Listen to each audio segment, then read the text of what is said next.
Olá, pessoal, bem-vindos a mais um episódio do Pode Cuidar. É uma alegria gigante estar aqui hoje com uma pessoa muito especial que eu tive o prazer de conhecer a filhinha dela com 2 aninhos, cuidar dela por um tempo.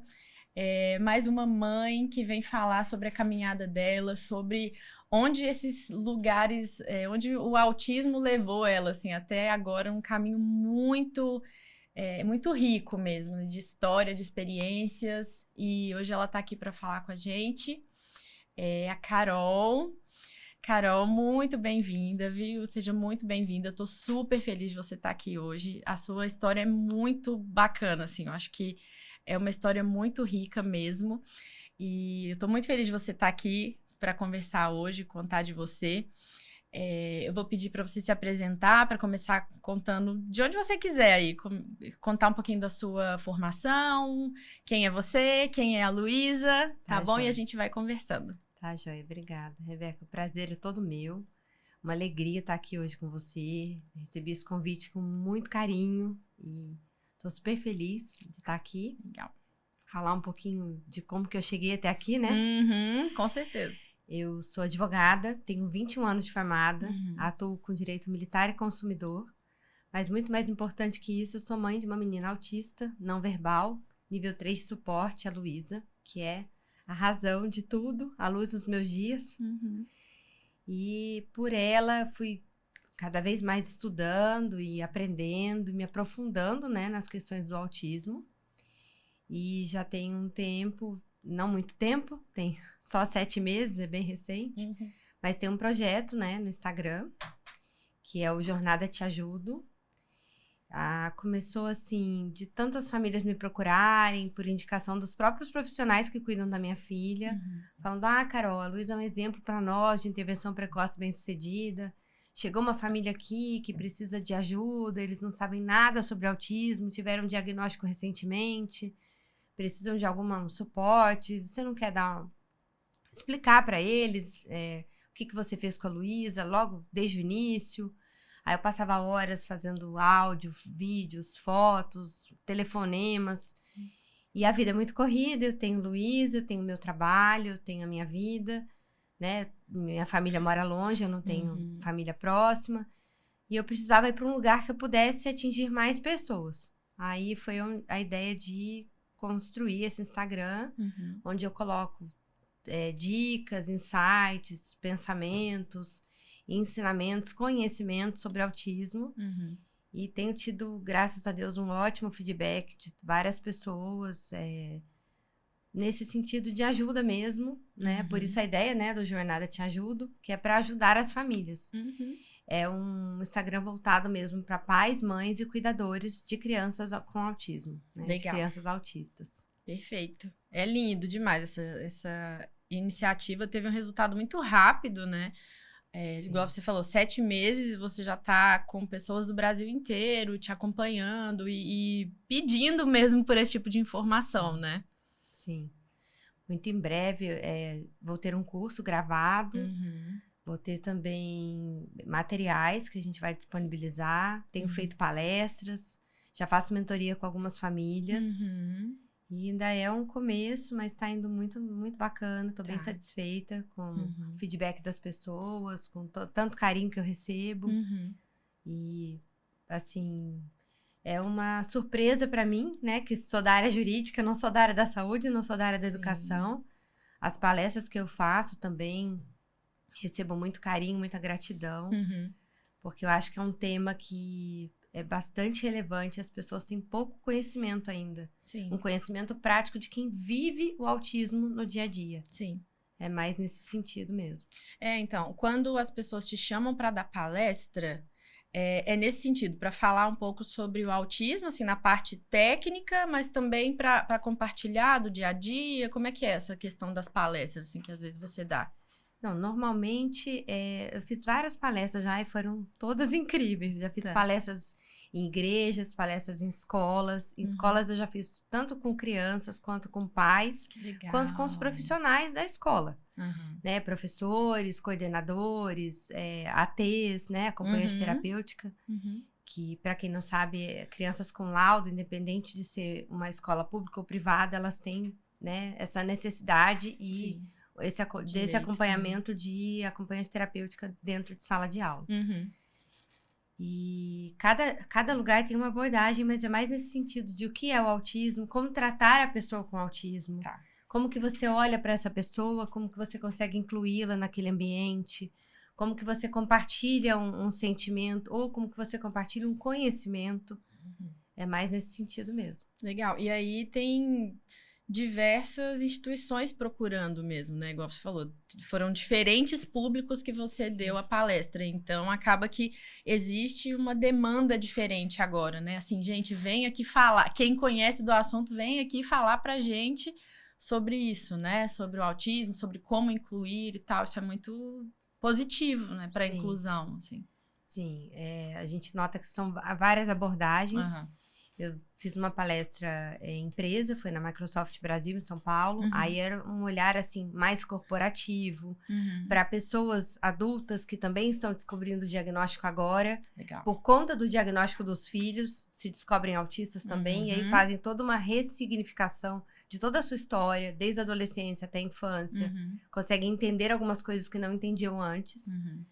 E também, quando eu dou palestras para as crianças, é incrível. É muito gostoso. Eu imagino.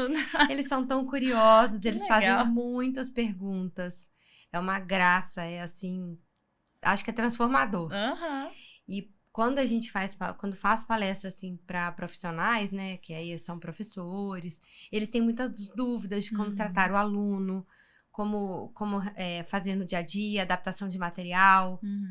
Como lidar se aquela criança, aquele adolescente tem uma crise, ou já chega desregulado na escola, o que fazer.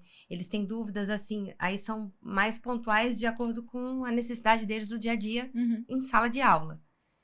E quando eu fiz palestras, assim, para outros públicos, como em igrejas, aí você nota que vão várias pessoas que têm dúvidas, assim, eu tenho um sobrinho autista, o que eu faço, como que eu trato, como que eu lido. Tem pessoas que têm filhos, né, que estão descobrindo agora, querem mais conhecimento.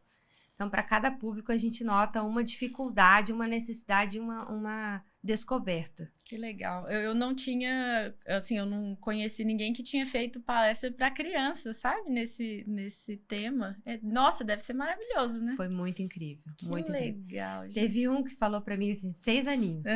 Eu falei assim, vocês sabem o que é o autismo? Aí eles, com aquelas carinhas curiosas, né, olhando pra mim. Aí ele olhou e falou assim, tia, eu não sei o que é o autismo, mas o Miguel é meu amigo, ele é meu melhor amigo, ele é autista. Ai, que bonitinho. Ai, eu fiquei emocionada. Eu falei, gente, palma pra ele, porque eu não consegui. Eu tive que me recuperar depois disso. Porque eu achei tão gracinha.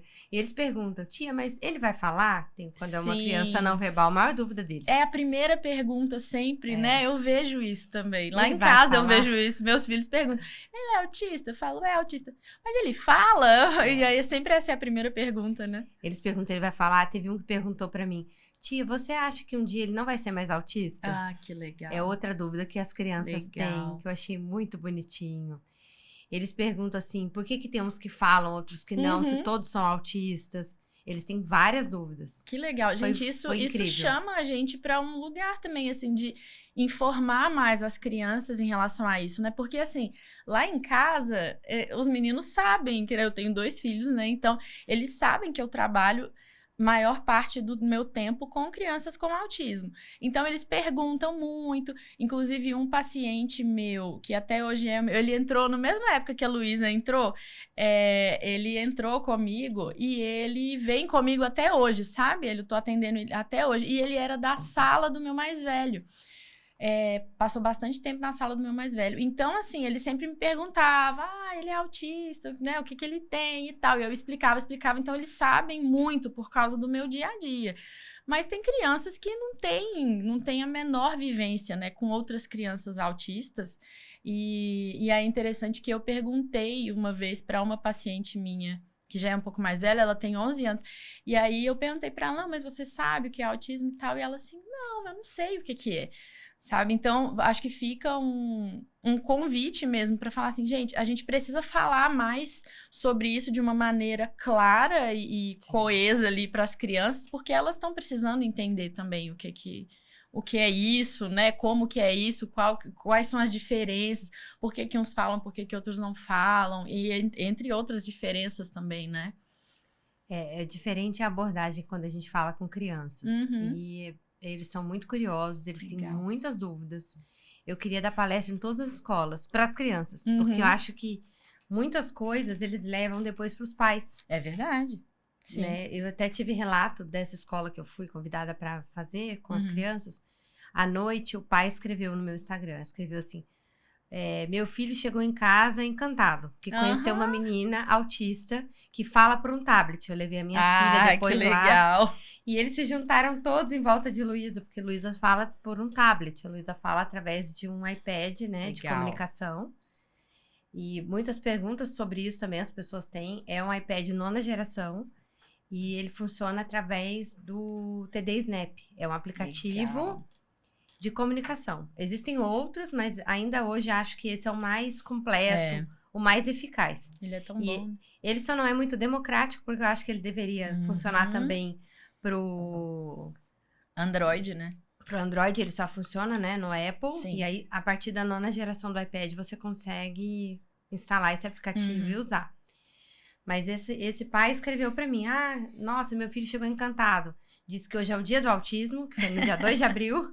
E ele conheceu uma menina autista que fala por um tablet. Então, assim, as curiosidades deles e as dúvidas são, assim, incríveis das crianças. E como agora a gente tem muito mais crianças inseridas na escola regular, e o número vem aumentando, né, dessa inserção e tal. A gente sabe que as escolas estão com um número muito alto de crianças inseridas, crianças autistas inseridas, e eles vão ter algum contato. Só que se esse contato não for meio que explicado, né, assim, olha, gente, ela tem o tablet, é para comunicação e tal, podem ficar muitas dúvidas na cabeça deles e que ninguém vai abordar isso, né? Muito.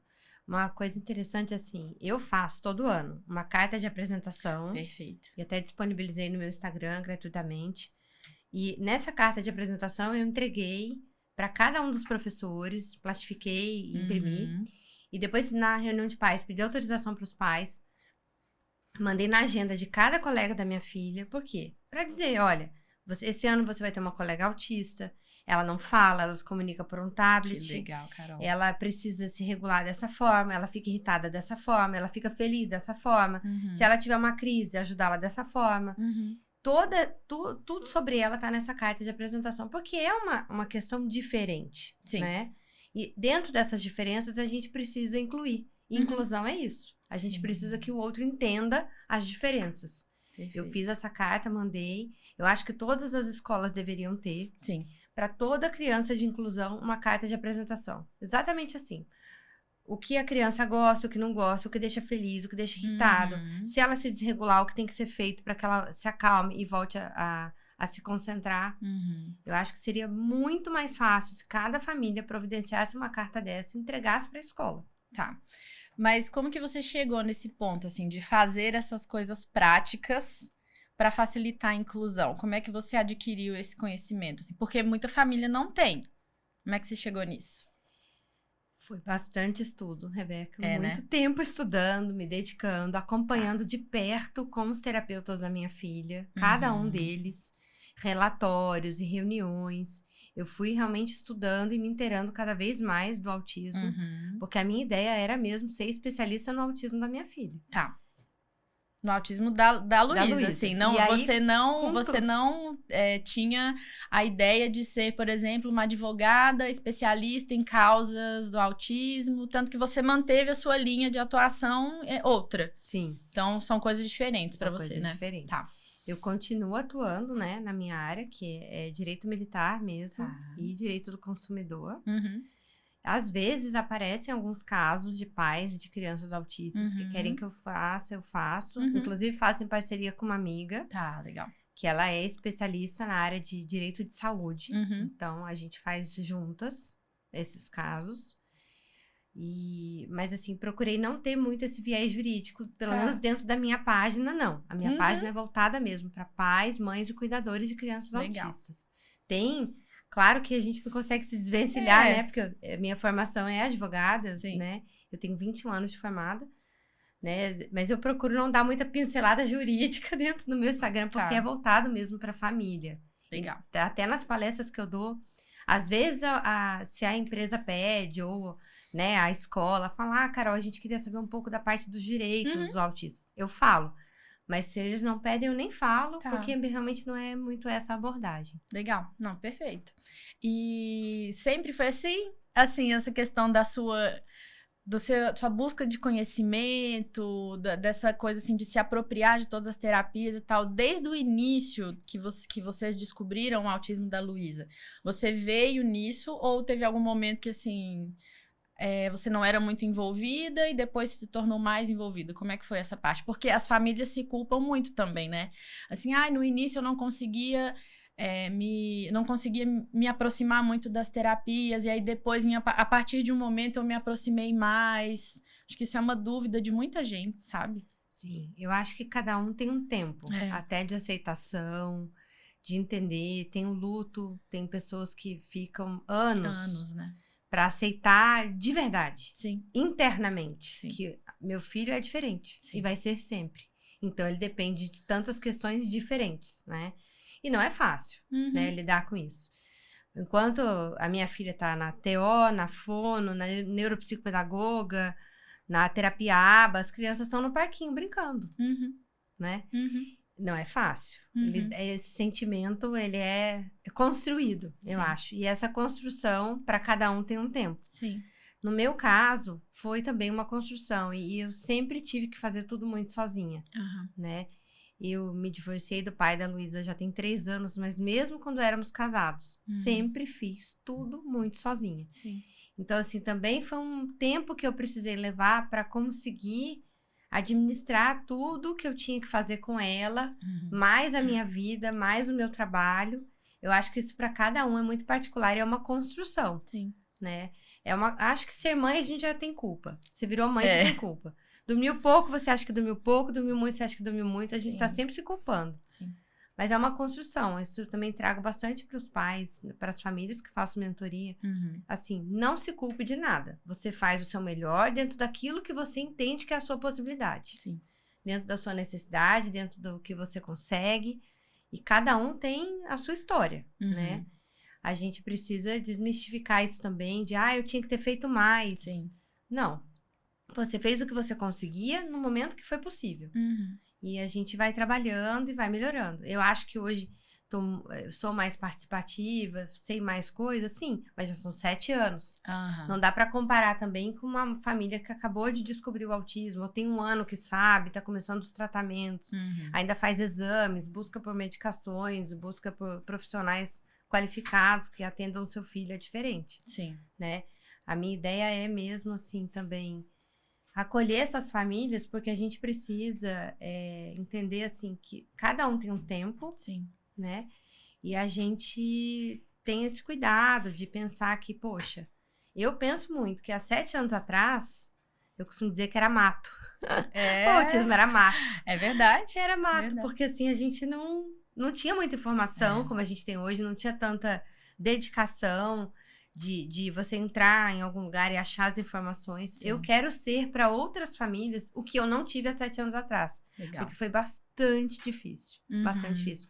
Mesmo aqui na nossa cidade, em São José dos Campos, tinham poucos profissionais qualificados. Às vezes você achava alguém muito bom, como a Rebeca, é maravilhosa. Tanto que eu achei ela lá no início, por sorte. Mas sempre os profissionais, os melhores profissionais têm fila de espera, tem lista, não conseguem... Aí você fica naquela angústia, poxa, mas eu tive indicação desse profissional, não sei quando que ele vai conseguir atender meu filho, minha filha. Então, assim, a gente precisa ter esse olhar também para as famílias. E é uma construção. Sim. Eu acho que é uma construção. E como é que foi? Conta um pouquinho da história da Luísa, para as famílias conhecerem também, assim, como que foi essa descoberta, o que vocês procuraram, né? O que você procurou inicialmente, um pouquinho dessa evolução dela, porque assim, gente, quem for lá no Instagram da Carol vai ver assim uma criança maravilhosa fazendo coisas lindas, com, a gente sabe, tem bastante terapia por trás, né? Tem, igual ela falou, uma intervenção precoce bem sucedida. Então é uma coisa que a gente fala sempre da intervenção precoce, como que é importante identificar os primeiros sinais e vamos lá, vamos começar, né? Então foi isso que a Carol fez. E aí no Instagram da Carol, ela divulga, assim, mostra muito do dia a dia, da caminhada aí que elas têm e dos resultados que a Luísa vem mostrando.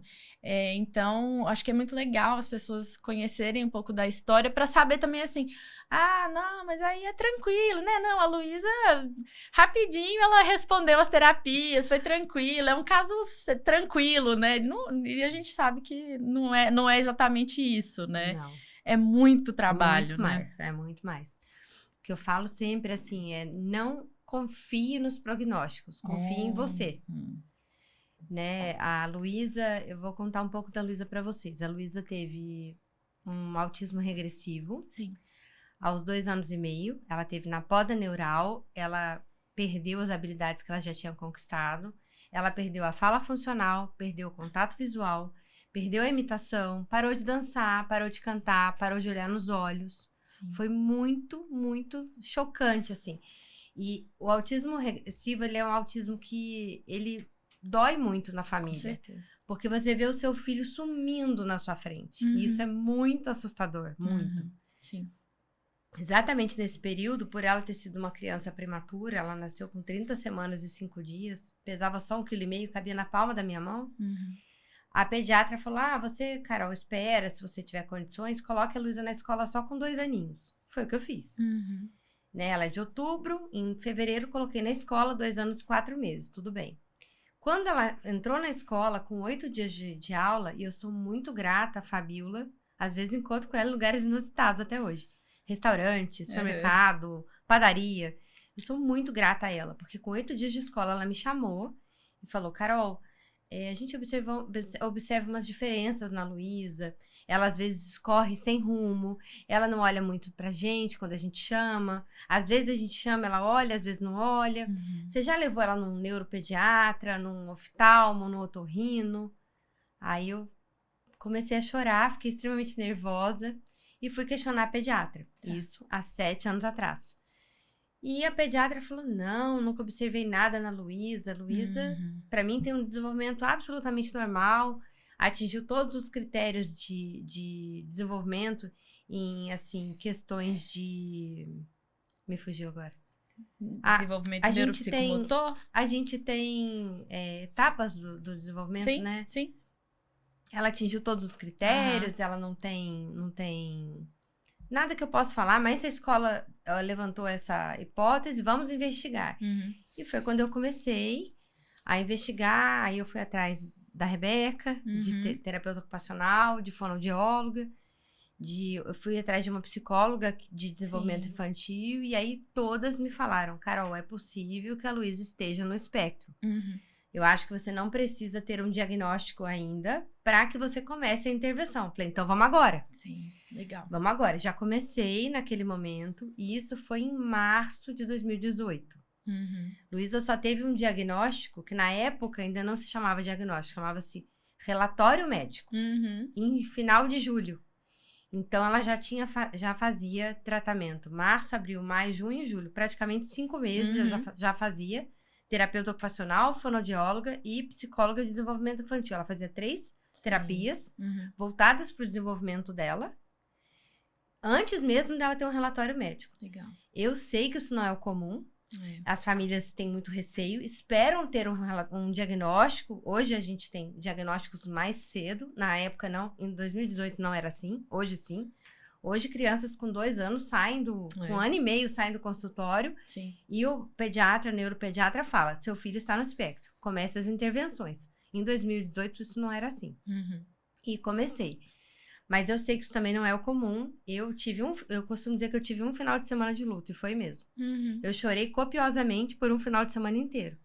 Chegou na segunda-feira, eu falei, tá bom, é isso que tem pra mim? Vamos lá, o que eu preciso fazer? Sim. Porque se você não fizer pelo seu filho, quem vai?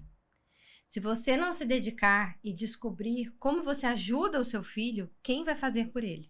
E foi esse meu pensamento na época, isso que eu passo para as famílias, que eu acho importantíssimo. Porque é exatamente isso. Você vai esperar que quem ajude o seu filho é o seu filho. Se ele é autista ou não, isso não vai mudar o fato de que ele é o seu filho. Sim. Né? Entendo que é difícil, né? Aquela idealização que a gente tem, eu costumo dizer muito isso também, até no meu Instagram. O autismo não vem no ultrassom, né? Quando a gente engravida, a gente tem sonhos. Você imagina que vai ter um melhor amigo, que vai gostar de viagem, vai estudar na escola A ou B, vai gostar de passeios, vai gostar de andar de bicicleta, ou de natação, ou de judô, ou de balé. E, de repente, você entra no consultório e sai, e o médico fala, seu filho está no espectro, você precisa buscar essa intervenção. Você fala, tá, e agora? Quem é essa criança que está na minha frente? Porque a criança que entrou aqui era o meu filho que eu sonhei lá atrás. E esse que está aqui na minha frente, quem é? O que eu faço agora? Sim. Isso mas é uma construção. A gente vai fazendo e, assim, o que eu falo muito, a gente precisa também cuidar da gente. Sim. Porque se o pai e a mãe não estiverem bem, a criança não vai estar bem. Sim. Cuidado psicológico, ter um autocuidado, eu falo muito sobre isso. Buscar o autocuidado, porque não é fácil. Eu levei, assim, mais ou menos uns 5 anos, né? Porque eu tive a Luísa prematura, depois veio o autismo, que foi muito difícil. E eu levei uns 5 anos pra voltar a me descobrir como pessoa. Eu era só a mãe da Luísa autista. Eu trabalhava, eu tinha a minha casa, eu tinha a minha família, mas assim, era só a Luísa. Eu era mãe da Luísa autista, mãe da Luísa autista, mãe da Luísa autista. Mas peraí, eu também sou a Carol. Eu preciso cuidar de mim, eu preciso fazer atividade física, eu preciso sair para tomar um café com uma amiga, eu preciso um dia dormir até mais tarde, eu preciso ver um filme à noite se eu tiver vontade. Isso também é uma construção que a gente tem que fazer, que é muito, muito importante. Muito importante. Tanto quanto cuidar da criança é cuidar da gente. Sim. A gente vê a diferença mesmo, né? Quando os pais, acho que principalmente a mãe, assim, tá com uma cabeça, pelo menos, tranquila, né? Eu acho que tem esse processo que você falou. O luto precisa ser enfrentado mesmo, precisa ser sentido, né? Isso que você falou foi perfeito, assim. Não tá no ultrassom, você é pega de surpresa, né? Tá todas as expectativas, as construções ali, e aí você tem uma quebra de expectativa, só que a vida tem que continuar e a vida tem que continuar diferente, né? E se você não passa por esse momento de reconstrução, de realinhamento de expectativas e tal, a vida para, né? E a criança fica não olhada por ninguém, né? Porque é isso, você pode até colocar em muitas terapias, mas sem o olhar da família ali em cima dela, se não tem expectativa também, não, né? Fica solto ali, fica perdida, né? Eu falo muito sobre isso. Se você não acompanhar o autismo do seu filho, ele não evolui. Não adianta você ter... eu vejo tem muitas situações. Tem pais que têm bastante condição financeira, colocam a criança em 30, 40 horas de aba, faz terapia ocupacional, faz fonoaudióloga, faz terapia aba, faz terapias alternativas, mas a família não sabe o que se passa, não acompanha de perto o autismo do seu filho. A criança só evolui quando a família abraça o autismo. Sim. Eu, graças a Deus, tenho uma família que abraçou o autismo. Legal. Eu tive um relato recente de uma mãe de um coleguinha da minha sobrinha, lá em Minas, uma cidade pequena, de 14 mil habitantes. E ela falou pra mim, Carol, eu tô aqui só pra te agradecer, porque o meu filho é acolhido pela sua sobrinha. Minha sobrinha tem 2 anos. Nossa. Ela fala que ele é o melhor amigo dela. Ela é super falante, ela tem 2 aninhos. Porque os meus irmãos e as minhas cunhadas abraçaram a minha filha, abraçaram o autismo, são super inclusivos, explicam para as meninas. Eu tenho 3 sobrinhos. Um irmão meu mora em São Paulo, o outro mora em Minas. Os 2 são casados, um tem 2 filhas, um tem uma filha. Tenho 3 sobrinhos. O pessoal lá em casa não sabe fazer menino, viu, gente? Só Nossa, é verdade, menina. só menina. Só tem menina na minha casa. Verdade.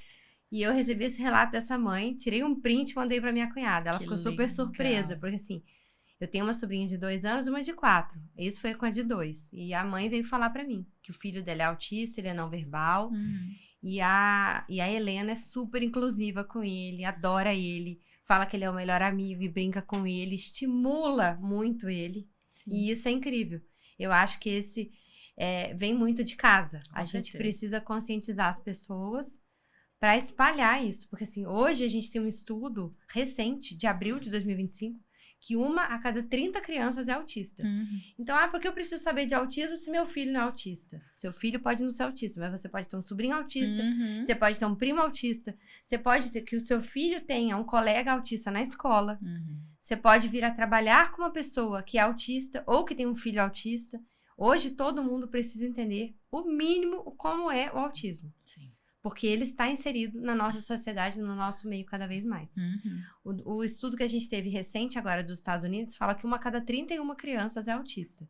Também um estudo de abril de 2025 do CDC dos Estados Unidos. Sim. E um estudo que a gente teve, muito recente, muito aprofundado, na cidade de Coxilha, no Rio Grande do Sul, em parceria com a PAI, diagnosticou que no Brasil nós podemos afirmar que 1 a cada 30 crianças é autista. Sim. Então a gente nota que a gente precisa cada vez mais saber sobre isso. De alguma maneira vai chegar até todo mundo, né? É isso que você falou. Pode ser um sobrinho, pode ser o filho de um amigo e tal, e a gente precisa saber. Já caiu por terra essa coisa do não tenho nada a ver com isso, né?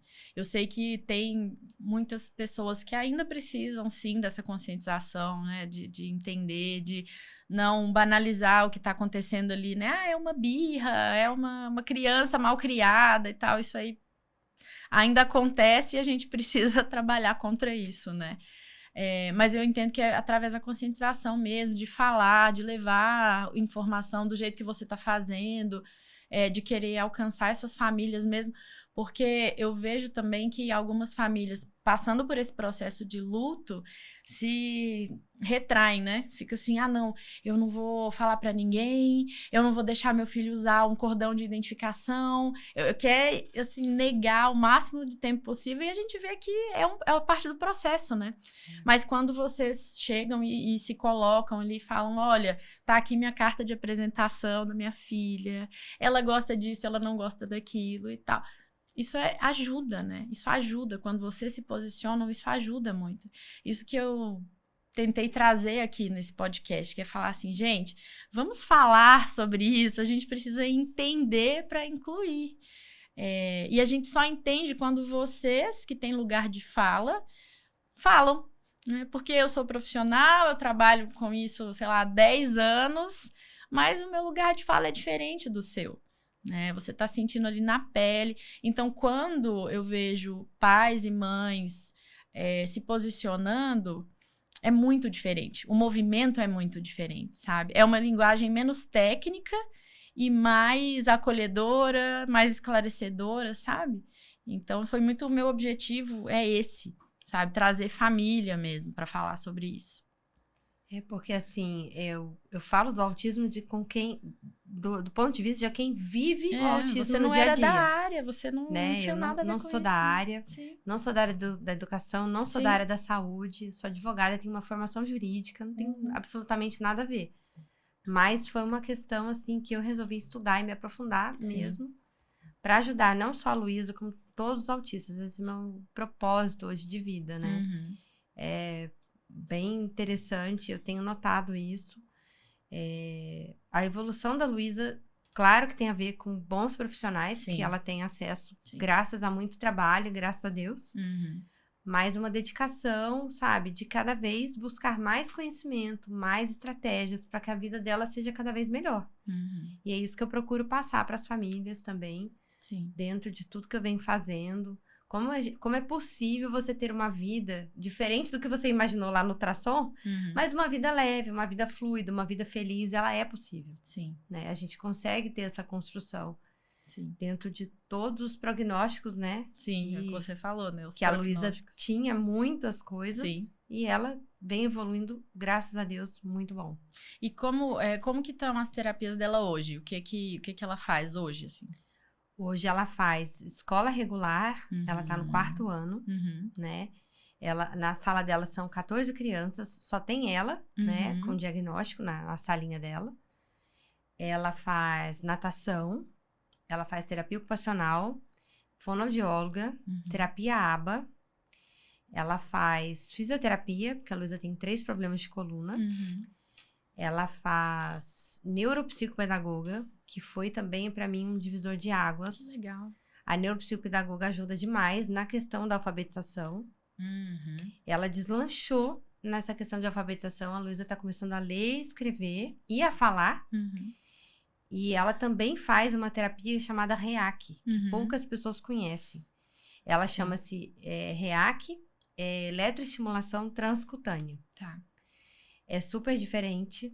Ela já faz o REAC já tem uns 4 para 5 anos. Eu lembro dela começar a fazer quando eu tava com ela. Ela faz, e assim, é bem diferente. Não tem uma comprovação científica. Existem estudos aqui e fora do Brasil que mostram melhoras em todas as áreas da criança autista.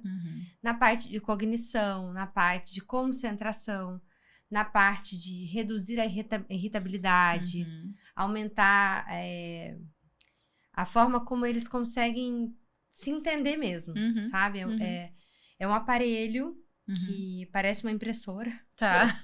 É um aparelho branco e ele tem uma caneta, e aí o médico, né, especializado, que faz o uso da terapia REAC, que aplica, ele coloca essa caneta, ela dispara alguns...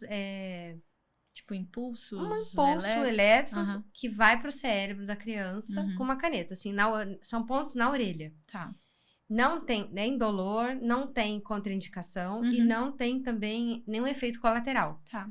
Eu noto na Luísa grandes melhoras quando eu associo o REAC com todas as outras terapias. É uma terapia alternativa, ela não substitui, não vai substituir a fono, não vai substituir a terapia ocupacional em modo algum, de modo algum. Mas eu acho que se soma. Tá. E ela faz, eu vejo resultados, eu gosto. Sabe? Sim, legal. Acho que é pouco conhecida mesmo, né? Eu lembro dela começar. Então, você manteve, desses anos, você manteve ela fazendo ela a REAC também. São protocolos. Cada protocolo são 18 sessões, né? E eu acho que cada sessão você pode fazer com uma diferença de 1 hora, 1 hora e meia. Só que com essa rotina super puxada da Luísa, a gente acaba indo 2 a 3 vezes por semana, até fazer 18 sessões. Aí eu espero mais ou menos 3 meses, aí começo de novo, outro protocolo. Mais ou menos nessa ideia que a gente faz, que é a orientação que o próprio médico passa para nós. Tá.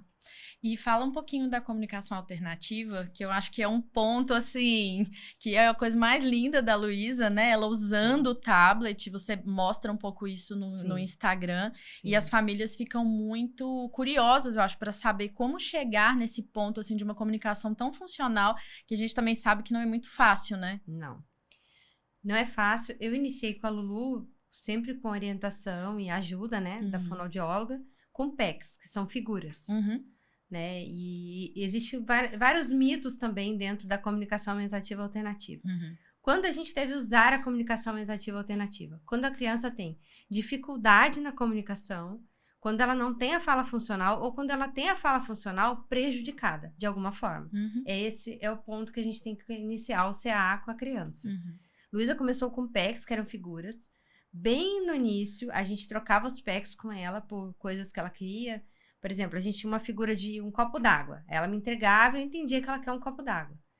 E existe um mito muito grande também das pessoas acharem que porque você vai dar figuras para a criança, ou depois que você vai trazer essas figuras para dentro de um aparelho eletrônico, que a gente chama de alta tecnologia, os PECs são baixa tecnologia, a criança vai ficar preguiçosa e não vai falar.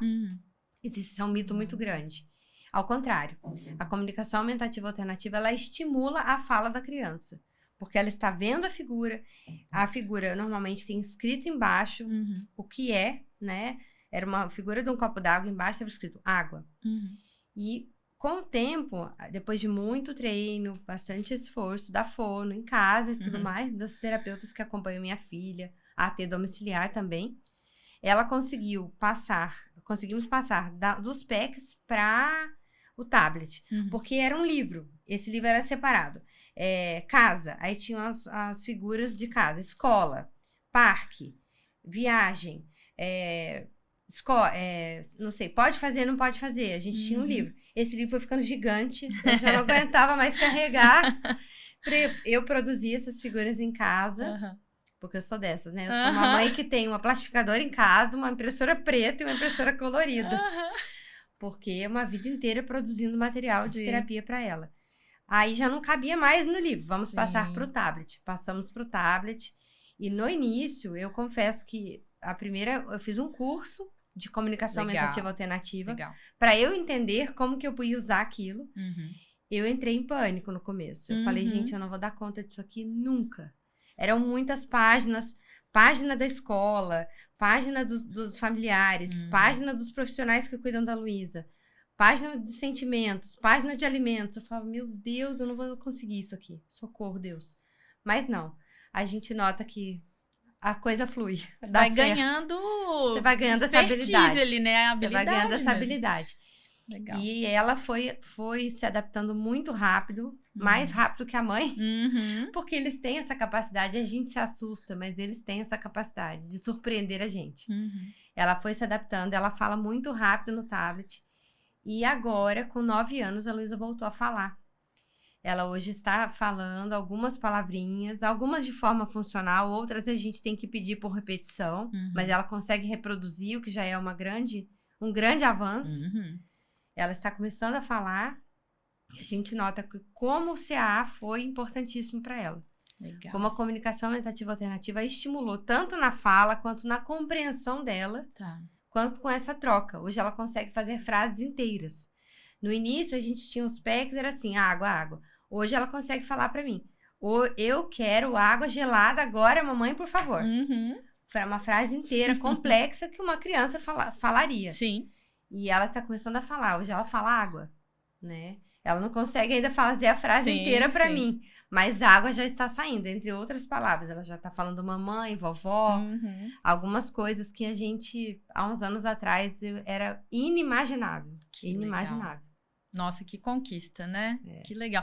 Mas assim, não é uma conquista só a questão da fala, né? Ali, essa comunicação é uma conquista muito grande. Dela pegar o tablet, criar uma frase inteira e você conseguir compreender ali o que ela tá querendo. Porque uma das angústias maiores que eu vejo das famílias é essa questão assim eu não sei o que meu filho tá querendo me dizer. Eu não sei o que ele tá sentindo, eu não sei se tá sentindo dor, se tá com fome, se tá passando mal, eu não sei. E como que ele vai chegar nesse ponto de conseguir me dizer, ai, minha barriga tá doendo, né? Então, essa é uma queixa, é uma angústia que eu recebo muito, né, frequente no consultório. E conseguir ter uma forma de construir essa comunicação é muito legal, né? Não, importantíssimo, importantíssimo. Eu sempre falo isso, inclusive, nas minhas palestras. Eu falo, você já imaginou você querer falar alguma coisa pra alguém e não conseguir? Isso tá preso dentro da pessoa, porque ela tem o que dizer. Sim, todo mundo tem o que dizer. Sim. Todo mundo tem sentimentos, tem emoções, sim e não. Então, assim, você já imaginou a pessoa ter tudo isso guardado dentro dela e não conseguir externalizar? Nem pro pai e pra mãe, quem dirá pro resto do mundo? Deve ser muito triste, muito angustiante. E até deprime, muitas vezes, né? Sim. E a gente precisa dar alternativas para que essa criança consiga se comunicar com o outro, né? Um exemplo que eu tenho, assim, do que eu vivi, que foi muito, muito, muito chocante. A Luísa tinha 6 anos. Ela teve uma crise, a gente estava em Ubatuba, na praia. Ela chutou a mesa e ela quebrou o osso do dedão do pé em 3 lugares. Nossa. E eu não sabia. O pé ficou meio roxo, mas ela chorou na hora e ela tem uma sensibilidade diferente para dor do que crianças típicas. Ela não sente a dor tanto assim, ou ela não externaliza tanto quanto outras crianças. Sim. E a gente continuou lá. Quando eu cheguei em São José, 5 dias depois, eu levei ela para fazer exame no ortopedista. Aí o ortopedista falou para mim, o pé dela tá quebrado em 3 lugares, ela sentiu muita dor. Minha perna ficou mole no consultório. Eu falei, meu Deus, eu sou a pior mãe do planeta. Porque como que eu não percebi que o dedo dela estava quebrado? E eu não percebia, pois ela não chorava mais, continuou brincando, chorou vida na seguiu, hora, a vida seguiu. Então, assim, imagina Nossa. que difícil, porque ela não tinha ainda essa comunicação Sim. como ela tem hoje para me dizer, mãe, isso tá doendo. Tá. Mãe, meu pé tá doendo. Faz alguma coisa para me ajudar. Ela não conseguiu me dizer, eu não percebi. Só 5 dias depois eu me senti péssima. E assim, quantas situações a gente tem semelhantes a essa? Sim. Que os pais vivem, né? Que a criança vive, que ela ainda não consegue externalizar o que aconteceu com ela. Então, quanto mais cedo a gente conseguir transformar a comunicação aumentativa alternativa em alguma coisa real, Sim. melhor para todos. Sim. E você decidiu levar ao hospital porque o dedo continuava roxo ou alguma coisa assim? Ou você Não, foi... Porque lá em Ubatuba não tinha Tá. médico. Eu até tá. levei ela, mas tinha um clínico geral e não Certo. tinha onde fazer raio-x. Entendi. E aí eu falei, bom, ela tá andando, Sim, tá brincando. Quando eu chegar, eu poderia ter vindo embora no mesmo dia, que é o que Mas eu... tava bem, né? Tava bem. Que é o que eu teria feito se eu Sim. soubesse. Mas eu cheguei aqui e falei, não, quando eu chegar lá, eu preciso fazer um raio-x pra ver o que aconteceu. Por isso que eu fiz. Sim. Mas fiquei, assim, arrasada, me sentindo a pior mãe do planeta. Mas é aquilo que eu sempre falo, culpa a gente sempre vai ter. Dentro da condição de tudo que aconteceu, foi o melhor que eu pude fazer. Sim, né? Com certeza. E ela não tinha condições de me externalizar o que ela estava sentindo, o que Sim. aconteceu. Então, quanto mais cedo a gente nota que você... quando você consegue inserir essa comunicação aumentativa alternativa e ela vai fazendo parte da vida da criança, melhor vai ser. Legal. Sabe? Às vezes você fala, eu vou ali na padaria só. Não vou levar o livro de comunicação, não vou levar o iPad de comunicação. Não, leve. Sim. A Luísa usa o iPad de comunicação 100% do tempo. Carol, quando ela não usa? Em 3 situações. Quando tá na natação, quando tá dormindo, quando tá no banho. Fora isso, ela usa o iPad o tempo inteiro, carregado, carregando. Porque ela precisa, é a comunicação dela. Sim. Né? Uma vez ela entrou pra brincar num lugar, aí a moça falou assim, eu tenho medo que estrague, que quebre. Pode deixar aqui fora? Não, ou ela entra com o iPad ou ela não entra. Sim. Porque ela não vai conseguir te falar. Sim. Se ela tá com sede, se ela tá com dor, se ela quer sair embora, se esse brinquedo não tá bom, o outro tá melhor. Não, ou ela entra com o iPad... Já quebrou várias vezes. Várias vezes. É um prejuízo danado. Ai, meu Mas Deus. faz parte da vida. Sim. Porque é como você pedir a um cego para não andar de muleta, Sim. como você pedir a uma pessoa que não escuta para que não use o aparelho de audição. Sim. É a comunicação dela, ela tem que usar o tempo inteiro. Nossa, é perfeito isso. Porque é um investimento, dá trabalho também. É isso que você falou, já quebrou um monte de vezes. E aí, se você tira o acesso da criança àquilo ali, você tirou a voz dela, né? Então, pronto, não tem como me comunicar, não vou me comunicar. Muito, muito legal, assim. E uma coisa que eu acho também é que é uma questão de persistência, né? Porque aquele monte de figura. E aí você vai fazendo mais figura e cada hora que você pensa em alguma coisa... Ixi, não tem isso na pasta dela. Nossa, deixa eu providenciar. Ih, mas não tem mais um. E aí na hora que coloca tudo isso no tablet, são inúmeras pastas, inúmeras figuras. E vai aumentando de acordo com o repertório da criança que vai aumentando, né? Então, talvez no início, ela não ligasse muito para aquilo, né, para as figuras, para trocar ali por nada, e vocês persistiram nessa comunicação e deram, de fato, uma forma dela se comunicar funcionalmente, né? Então, teve uma persistência, e não é assim, rapidinho ela fez uma troca ali de figuras e pronto, já está instalado. Não, vocês persistiram até que aquilo fizesse sentido para ela, né? É uma construção e muita persistência, porque no início é difícil, como todo começo. Para qualquer coisa que a gente, né? Qualquer novidade, ela vai trazer dificuldades. Mas a gente precisou fazer todo esse caminho com acompanhamento dos profissionais.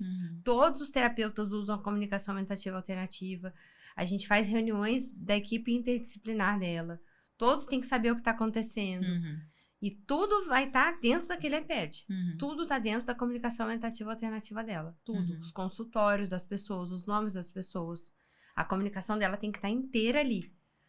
Porque senão fica até confuso dentro da cabecinha dela. Sim. A gente precisa dar instrumentos para que ela consiga cada vez mais entender que aquele instrumento é para ajudá-la, não para deixá-la confusa. Sim. Então, a gente tem que colocar lá tudo que acontece de novo. Tá. E uma questão que eu faço também muito importante, que eu noto, Rebeca, que faz muita diferença, recebo relatos de famílias, são as histórias sociais. Tá, bacana. Eu faço, você fala, Carol, você faz histórias sociais pra quê? Pra tudo. Legal. Tudo que vai mudar a rotina dela. Vamos viajar pra casa dos avós. E ela já foi pra casa dos avós desde que nasceu. Uhum. Mas a gente vai nesse dia, vai voltar no tal dia, vai nesse carro, vai no outro carro. Vai, quem vai estar lá, qual passeio que vai ter, se vai ter alguma festa na cidade, se vai passear com o avô, se vai passear com a avó. Uhum. Eu faço. Nossa, que trabalhoso. Uhum. É trabalhoso, mas é o que faz a evolução da Luísa. É o que dá certo, é o que deixa ela calma, é o que deixa ela estabilizada, é o que evita crises. O autista, ele precisa de previsibilidade. Sim. A previsibilidade é importantíssima para eles. Eles se organizam melhor, eles se entendem melhor com previsibilidade. Qualquer alteração na rotina, eu faço história social. Feriado. Ontem foi feriado. Caótico. Feriados, férias para autistas são caóticos. Por quê? É uma quebra de rotina. Ontem ela perguntou para mim umas 15 ou 20 vezes se ia ter escola. Não, filho, hoje é feriado. A escola é só segunda-feira. Quando a gente não viaja num feriado, é difícil para ela entender que é um feriado. Sim. Porque é uma quebra de rotina, é um dia diferente dentro de uma semana. Sim. Mas hoje é quinta-feira, ela colocava lá, quinta-feira, aula de português. Filha, hoje não tem aula de português, filha. Hoje é feriado, a aula de português segunda-feira. Então, mesmo com história social, é difícil para eles assimilarem isso. Então, todo feriado que tem, final de semana se tem uma viagem, se tem uma festa infantil que ela vai, qualquer diferença que eu noto na rotina dela, eu faço essa preparação. É trabalhoso? É. Mas é assim que eu evito a desregulação, evito crise, evito angústia, evito frustração, evito irritabilidade. No caso dela, e eu noto mesmo com crianças, nível 1 de suporte, nível 2 de suporte, quanto mais previsibilidade a gente dá, a criança melhor se organiza. E você faz no tablet ou você faz mesmo impressa? Como é que você faz a história social? Eu faço impressa quando é uma questão mais pontual. Tá. Se é uma história social que ela vai usar sempre, sim. aí eu faço no tablet. Tá. Por exemplo, o REAC que ela vai, às vezes muda o dia. Eu faço no tablet, fica lá. Luísa, terminando isso, vamos no REAC, ver o Dr. Sérgio. Aí ela já sabe, tudo bem. Algumas histórias sociais eu deixo lá. Alguns hiperfocos que ela tem, eu também monto a história social e deixo no tablet. Que hiperfoco, as pessoas às vezes têm um mito de achar que hiperfoco é uma coisa boa. Normalmente não é uma coisa boa. A Luísa já teve hiperfoco com bexiga. A Luísa já teve... Agora ela tá com hiperfoco de touca hospitalar, essa touca de saúde que as pessoas usam. Sei. Aí eu chego com ela no shopping, todas as pessoas que estão dentro dos balcões de alimentação, fazendo comida, estão com a touca. Ela corre, quer pôr a mão na touca da pessoa. Aí eu explico, a pessoa quer dar uma touca pra ela, eu falo, não, por favor. Eu explico pra ela que touca é pra quem tá fazendo comida, touca é pra quem tá fazendo limpeza. Quando a gente vai no hospital, né, as pessoas do setor de limpeza também usam essa touca. Sim. E aí eu tenho a história social da touca. Algumas histórias sociais eu deixo no tablet, mas as que são, assim, esporádicas, eu faço junto, às vezes faço sozinha, às vezes faço com a ajuda das acompanhantes terapêuticas. A gente imprime e ela vê. E ela vê aquela história várias vezes. Várias vezes. Ela pede pra contar, pra ler de novo, e de novo, e de novo. Se deixar, ela quer que leia a história 20, 30 vezes. Nossa, é muito bacana você trazer isso, viu? Porque eu acho que é um recurso que é utilizado com pouca frequência, eu vejo, com as crianças. Então... talvez não tenha, a gente não tá dando o valor merecido para as histórias sociais, né? E é isso, tem que contar várias vezes, né? Usar toda hora que aparecer de novo a questão, vem cá, vamos contar de novo, né? Então, muito legal, viu? Vou intensificar isso na minha prática também, porque é muito bacana saber o tanto que tem feito diferença na vida de vocês. Muito. A Luísa tem uma pasta de histórias sociais. Que legal. Das passadas, às vezes alguma coisa vai se repetir, a gente aproveita, né? Alguma página ou não. Sim. Porque, por exemplo, vai pra casa dos avós, na casa dos meus pais em Minas. os programas são parecidos, né? Sim. Lá tem 14 mil habitantes. Sim, vai fazer a mesma coisa. Vai fazer a mesma coisa, vai na casa do tio, Uhum. vai encontrar com as priminhas. Mas às vezes tem alguma coisa diferente, vai ter um aniversário, Sim. vai ter uma festa na cidade, Uhum, vai ter algum passeio diferente, a gente acaba acrescentando. uhum. Mas ela tem uma pasta só de histórias sociais, tudo separado. Que legal. Festa junina da escola, história social. Uhum. Férias escolares, história social. Natal, Luísa, cada criança tem o seu brinquedo, porque ela quer abrir o brinquedo de todas as primas. Uhum. História social, você tem o seu brinquedo, as primas têm os brinquedos dela. Páscoa, cada criança vai fazer a busca dos ovinhos, você vai ter os seus ovinhos, não pode abrir os ovinhos das primas, Luísa, Uhum. porque ela quer comer os ovos de todas as crianças. Então a gente faz história social para cada situação. E é interessante também, porque aí acaba fazendo com que ela participe mais das coisas, né? Se você dá previsibilidade pra ela, ela entende o que vai acontecer. Claro, você dá uma supervisão ali e tal, mas ela entende, é mais fácil que ela participe dessas coisas. E pra você também pode ser um pouco mais tranquilo e falar assim, não, ao invés de falar, ela não vai participar da Páscoa que vai ter da escola, da festa que vai ter da escola. Não, você insere ela já preparada com tudo que ela precisa, né? E a gente, ao longo do tempo, assim, eu acho que a gente vai traçando estratégias de acordo com o que o seu filho dá conta. Com certeza. O que quer dizer isso? Vou dar um exemplo. Aniversário infantil. Uhum. O aniversário infantil normalmente são 3 a 4 horas, dependendo. Sim. Eu levo a Luísa do meio pro final. Uhum. Eu levo a Luísa, se a festa vai ser 3 horas, depois de 1h30 eu chego. Uhum. Se a festa vai durar 4 horas, depois de 2 horas eu chego. Por quê? Porque ela ama o parabéns. Uhum. E ela quer o parabéns, ela gosta de cantar o parabéns. O aniversário dela, parênteses, o aniversário dela eu canto 3 parabéns. Ai, bonitinho. Às vezes 4, porque ela adora. Aham. E ela fica muito angustiada. A partir do momento que ela chega, ela começa a pedir pra mim. Parabéns. Certo. Parabéns, mamãe. Parabéns, mamãe, agora. Aí eu ponho um timer pra ela. Outro Uhum. recurso que a gente usa é o timer. Uhum. De espera. Eu falo, Luísa, falta 1 hora pro parabéns. Só que se eu levar ela no início da festa, sim. 3 horas pro parabéns, 4 horas pro parabéns, ela não aguenta. Uhum. Então, as minhas amigas já sabem que eu vou chegar do meio da festa pro final. Sim. Ah, eu vou perder os salgadinhos, tá tudo bem. Não tem Tá problema. tudo bem. Não tem, Desde que a Lulu fique feliz. Esse não é o foco, Não né? é o foco. Sim. Ela participar do parabéns é o foco. Feliz. Legal. Não angustiada. Sim. Mesma coisa, festa da escola. Teve o carnaval da escola. Uhum. O carnaval era das 9 ao meio-dia. Eu cheguei 11 horas. Uhum. Por quê? Porque aí, às 11 horas, tá bom, as crianças já estão lá, alguns já foram embora. Sim. Ela participa, ela brinca, ela vê as crianças, ela dança, a música, porque é muito estímulo, né? A gente tem que ter cuidado com o Sim. que faz parte e o que não faz parte. O Sim. que funciona e o que não funciona. Pra Luísa, tantos estímulos é difícil. Tá. É a música, é um monte de gente diferente, um monte de cores diferentes, um monte de texturas diferentes. Confete, serpentina, espuma, que as crianças usam hoje muito, aquela espuma. Então, eu fui com ela 11 horas, foi perfeito. Ela brincou, ela se divertiu, ela sorriu, ela dançou. E depois ela mesma, agora ela já consegue ter esse repertório, né? Uhum. Ela abre o tablet e coloca, mamãe, quero ir embora. Que Mamãe, ótimo. casa agora. Acabou a festa. E dali a gente vai embora. Sim. É respeitar o tempo dela. Uhum. Mas a Luísa é uma criança que participa de tudo. Isso é uma coisa que eu noto. Eu noto muitos pais, muitas famílias que não levam as crianças nos eventos. Sim. A Luísa vai em tudo. Ela vai no carnaval, ela vai no Réveillon, ela vai em festa junina, ela vai em eventos que tem no shopping, eventos que tem na cidade. Ela vai em tudo, no tempo dela. A hora que ela coloca pra mim, mamãe, acabou, mamãe quer ir embora, acabou, a gente vai embora. Mas ela vai. Eu preciso que ela veja o mundo. Porque um Sim. dia eu não vou estar mais aqui. Eu não Sim. sou eterna. Sim. Eu estou preparando a Luísa para o mundo. Para que ela tenha a maior autonomia possível, maior compreensão possível dos ambientes sociais, Sim. das situações da vida.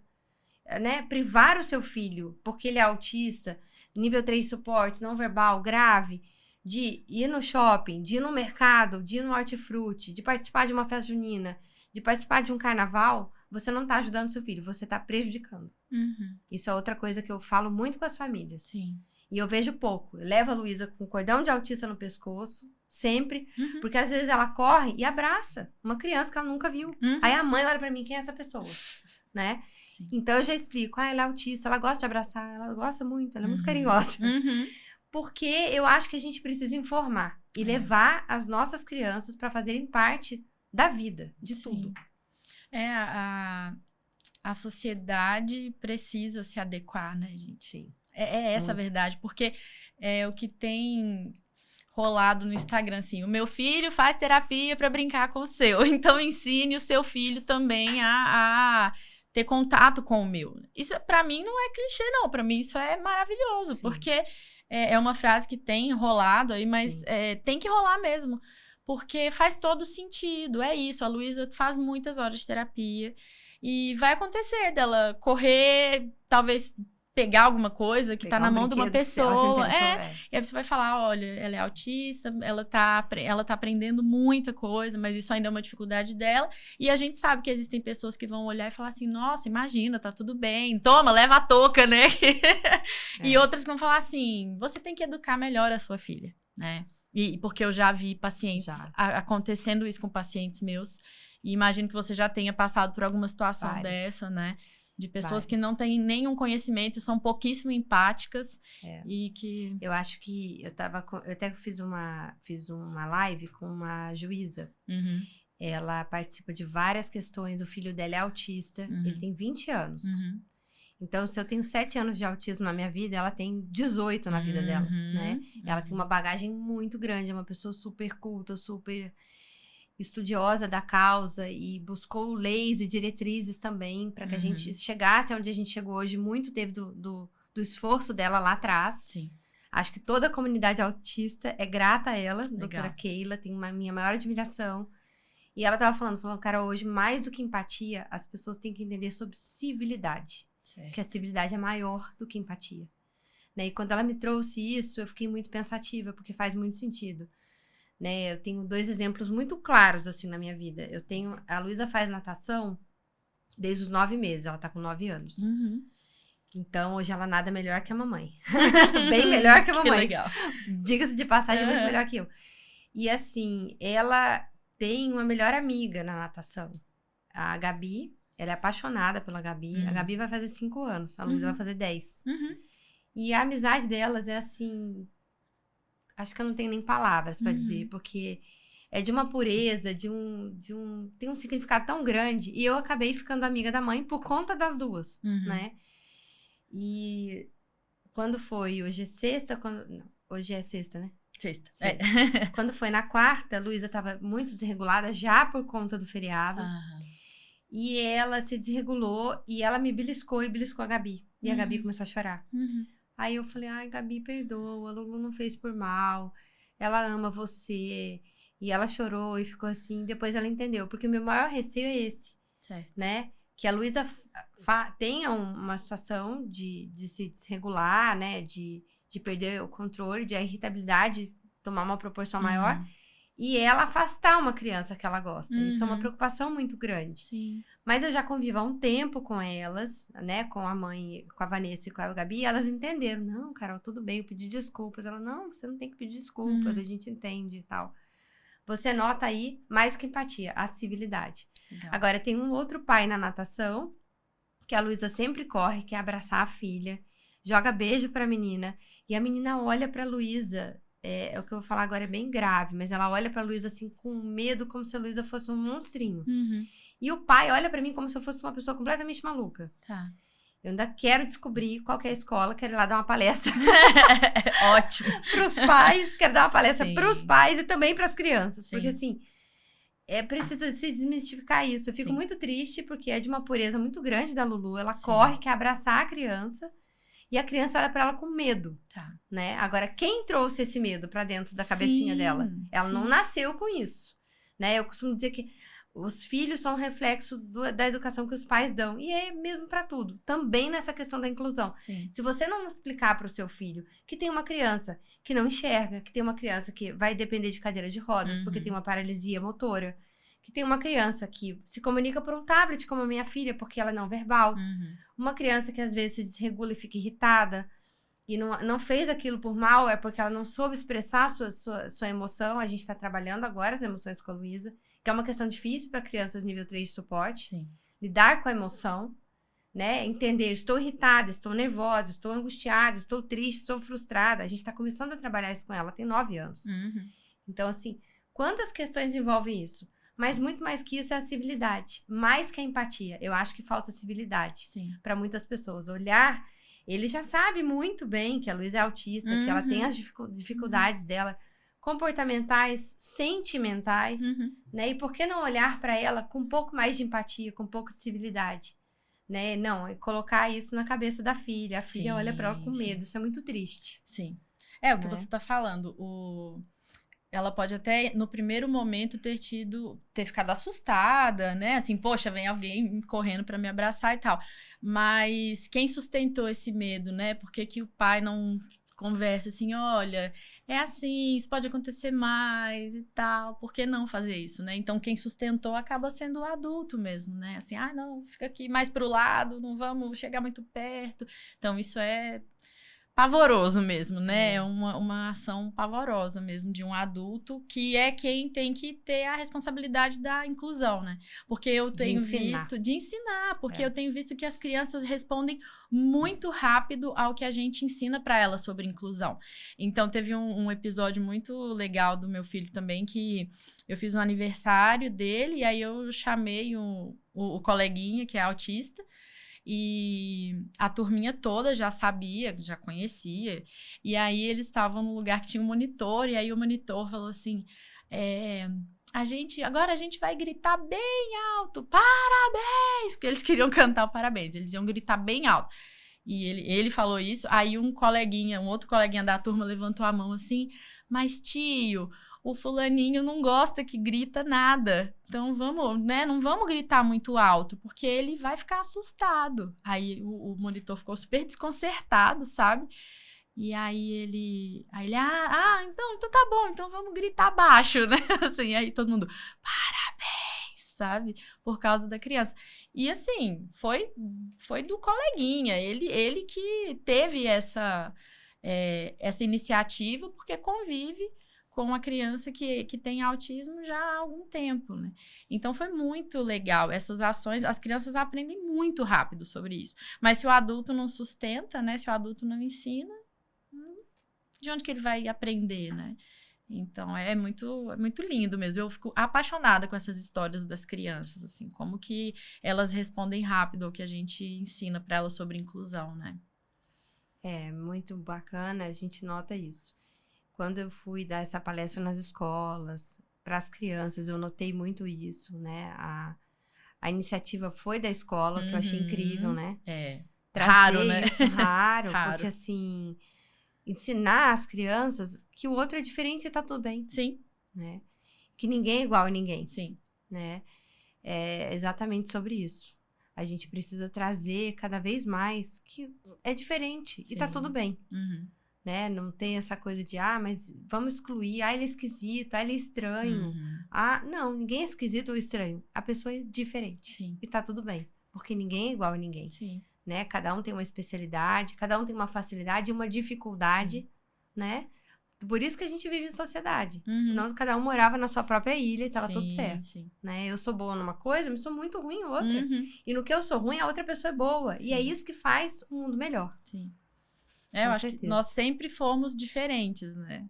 Só que agora a gente tem que olhar para isso com mais cuidado mesmo. A gente é convidado todos os dias a olhar para isso com um olhar diferente mesmo. Isso é uma coisa que muitas pessoas me perguntam também nas minhas palestras. As pessoas falam assim, nossa, Carol, mas agora tem tanto autista, parece que não tinha antes. Não tinha, só não tinha diagnóstico. O autismo era confundido com esquizofrenia, o autismo era confundido com outras questões. E hoje a gente tem nome para as coisas. Hoje tem transtorno do espectro autista, hoje a gente tem uma pessoa que tem transtorno de déficit de atenção, uma pessoa que tem transtorno opositor desafiador, uma pessoa que tem transtorno diversos. A gente tem nome para as coisas. A medicina evoluiu. Essas crianças que antigamente só frequentavam escolas como a PAI, ou clínicas, hoje essas crianças estão em escolas regulares. Essa é a diferença. Eu não via, nossa, que estranho, mas na minha época não tinha autista. Não lembro de ninguém autista na minha sala. Não, provavelmente o autista que estaria na sua sala estava numa PAI, estava internado numa clínica, ou estava em casa e a mãe achava que era diferente, não punha na escola. Sim. Essa é a diferença.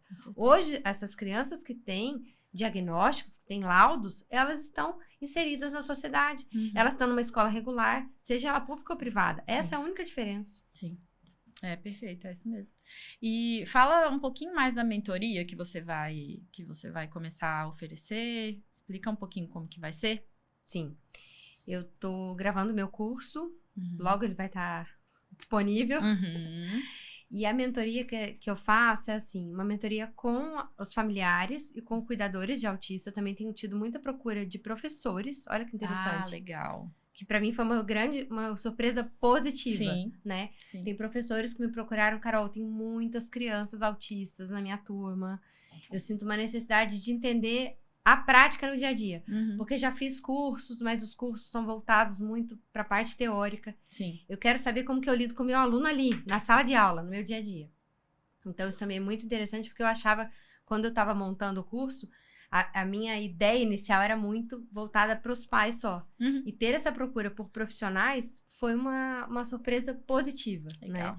A mentoria a gente traz, assim, eu procuro trazer a prática dentro da dificuldade que aquela pessoa tem.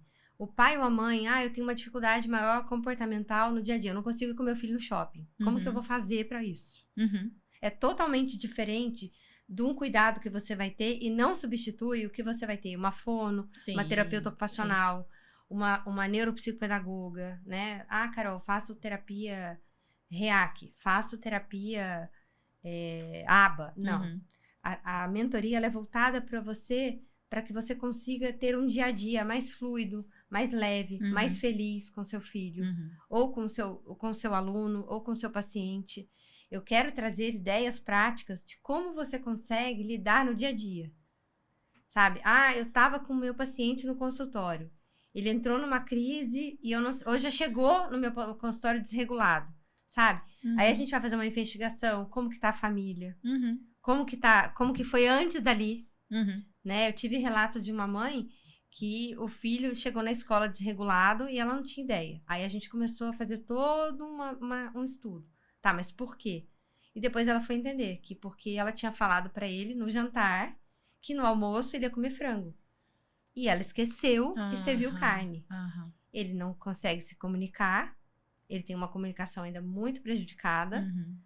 E aí a gente foi conversando, mas olha, até a gente chegar a entender que porque ele comeu frango e não comeu carne, ele chegou na escola extremamente irritado, é uma construção. Sim. Então, a gente tem muitas situações e é a mentoria mesmo para trazer a prática. Que legal. Sabe? Para ajudar no dia a dia mesmo. Para que os pais e os professores tenham um olhar mais refinado aí sobre essas situações, né?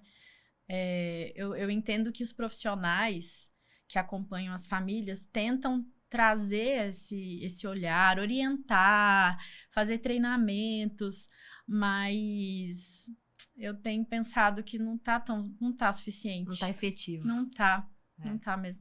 Porque a gente tenta muito, Sim, né? Claro, a gente vocês tenta fazem muito. anamnese. Faz tudo, né? Faz avaliações, faz análises inúmeras, né, sobre o que está acontecendo, o dia a dia da criança e tal. E quando você fala do que está funcionando na sua rotina, talvez vai facilitar esse olhar mais específico para as outras famílias também, né? Então, essa coisa que você falou, né? Não é que tá substituindo nenhuma terapia, não. Tá acrescentando ali um olhar de quem vive isso e quem também já teve que experimentar muitas estratégias para ver qual funcionou. Então, a sua caminhada, que você falou, né? Já tem um tempo aí de caminhada, são 7 anos de muitas estratégias, muito redirecionamento, tentar uma coisa, tentar outra. E aí, eu reuni toda essa bagagem que você tem para abrir os olhos, talvez, de alguma família que está precisando exatamente disso, né? Sim. Eu tive até também uma mãe que me procurou, né? O filho dela tem 5 anos, ela mora no interior, e aí ela viu a Luísa se comunicando com aquela agilidade, com aquela perspicácia, né? De uma forma tão efetiva. E o filho dela ainda não tem uma comunicação, ele é um autista não verbal. Ele caminha na ponta dos pés, ele corre a sala inteira, ele não fixa atenção em nada, ele não consegue compartilhar o olhar, né? Ele não tem um contato visual bom. E aí, a gente tentando conversar e ela tentando perguntar sobre coisas da Luísa, ela veio e abraçou o filho. Sentou com ele. Mas ele tem 5 anos para 6. Aí eu falei para ela, falei, olha, hoje você consegue sentar e segurá-lo, mas não vai ser sempre assim. Ele precisa de direcionamento, precisa de tratamentos. Por quê? De terapias intensivas e ininterruptas. Por quê?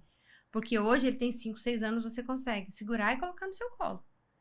Mas daqui a pouco você não vai conseguir mais. Quando ele tiver 10 anos, 12 anos, 16 anos, possivelmente ele vai ficar maior que você. E o que você vai fazer? Então, assim, a gente tem que ter um olhar para isso, sabe? Sim. E algumas famílias, eu noto, assim, uma tristeza ou uma angústia. Ou, assim, procurou um tratamento, mas fez um pouco e parou. Sim. Ou acha que... eu soube de uma mãe conversando com outra mãe. Que ela fez um super tratamento por 1 ano, vendeu um carro e parou. Não, mas agora ele já tá melhor, sabe? E não é simples assim, né? A gente tem que buscar, mesmo que a gente busque políticas públicas, mesmo que a gente busque tratamentos, né, da prefeitura ou tratamentos pelo Estado. Mas, assim, o autista, ele evolui com um tratamento contínuo. Sim. A gente não pode achar que vai fazer por um tempo e vai parar.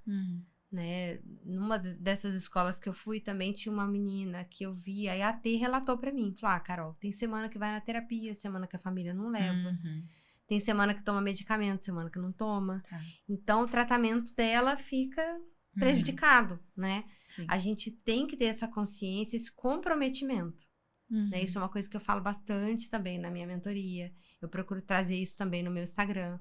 Gente, a Luísa é fruto de um tratamento ininterrupto, contínuo, dedicado. Porque ela tem muitas questões que são difíceis. Bastante coisa. Então, assim, mesmo que é um autista nível 1 de suporte, qual que é a necessidade dele? Ele tem uma dificuldade de socialização. Ele tem uma dificuldade de comunicação. Ele tem a fala funcional, mas ele não consegue externalizar os sentimentos. Ele não consegue botar pra fora o que ele quer falar, exatamente. Tem uma dificuldade até autistas adultos, eu tenho relatos. Carol, eu faço reuniões, eu às vezes quero falar tantas coisas, eu não consigo. Eu falo, você está em tratamento com psiquiatra, você está em tratamento com psicóloga. A psicóloga pode te ajudar nessa questão de você colocar para fora tudo que você está precisando dentro do seu trabalho. Isso também pode prejudicar a pessoa num relacionamento pessoal, seja numa amizade, seja num relacionamento amoroso. Tem tantas questões. Então, assim, a gente tem que ter esse olhar mesmo individualizado e pensar onde está a dificuldade de cada um e atuar ali. Que bacana. Eu acho que a gente podia falar mais umas 3 horas. Ainda tem muito assunto. Ainda tem. Né? Eu sempre acabo o podcast assim. A gente podia falar mais umas 2 horas, mas nossa, é muita coisa, né? Eu, assim, fico encantada com a sua jornada, de verdade. Com a sua e da Luísa. Porque ela é fruto disso, né? De um comprometimento, de um tratamento de qualidade, que você seleciona a dedo, né? Que você caminha junto com os profissionais e ela vai mostrando tudo que ela tem ali dentro dela, né? Ela tem muito dentro dela e ela vai mostrando. Então, o meu desejo é que você impacte muito mais famílias, que o seu trabalho chegue, assim, para longe mesmo, porque eu tenho certeza que tem muita gente precisando escutar o que você tá falando aqui. Essa mentoria, esse curso, tenho certeza que você... De verdade, eu vou fazer esse curso para saber como aproximar das famílias, assim, no cerne ali do que elas precisam mesmo, né? Então, assim, parabéns pelo seu trabalho. Eu acho muito lindo mesmo. Eu te agradeço de novo por ter vindo, por ter contado tanta coisa linda e tanta coisa inspiradora também, sabe? Porque... todo mundo que veio aqui até agora mostra que é uma jornada intensa, é uma jornada difícil, não é fácil, mas quando você busca abraçar, o que você falou foi lindo, assim, quando a família abraça o autismo, né, fala assim, o autismo faz parte da minha família, a criança faz, mas o autismo também faz, é uma virada de chave, né? Então, eu tenho certeza que tem muita gente precisando escutar, sabe? E que escutem aqui através do Pode Cuidar e que escutem também através do seu Instagram, dos seus projetos, que eu sei que vão mudar a vida de muita gente. Muito obrigada. Esse é o objetivo. Obrigada. Eu que agradeço a participação, o convite. Venho sempre que você quiser. Ah, com certeza. Cada hora que você vier, a gente fala de um tópico diferente, porque são muitos, né? Não, foi um prazer enorme. Obrigada. Eu tô muito satisfeita com o resultado que eu tenho até aqui. Quero muito mais. Legal. Né? Quando eu lançar o curso Sim. e os materiais e tantas outras coisas que eu tenho em mente para fazer. Sim. Acho que vai ser cada vez melhor. A ideia é ajudar todas as famílias. A ideia é ser um guia para uma família Sim. que eu não tive há 7 anos atrás. Perfeito. Um guia para profissionais, para cuidadores, que eu não tive há 7 anos atrás. Porque são muitas questões que a gente vive no dia a dia, fora do consultório, Sim, né? Com certeza. E é sobre isso mesmo, é um propósito, é uma alegria muito grande. Que bom. Que mais mães tenham essa iniciativa, porque eu tenho certeza que tem muitas mães que têm muito a dizer, né? Pra muita gente, né? Então, Sim. Que legal. Muito obrigada, viu? Eu que agradeço muito. Então é isso, gente. Ficamos por aqui hoje. É muita coisa boa, muito conteúdo. Vamos ter mais aí. E obrigada por acompanharem. Até o próximo. Tchauzinho.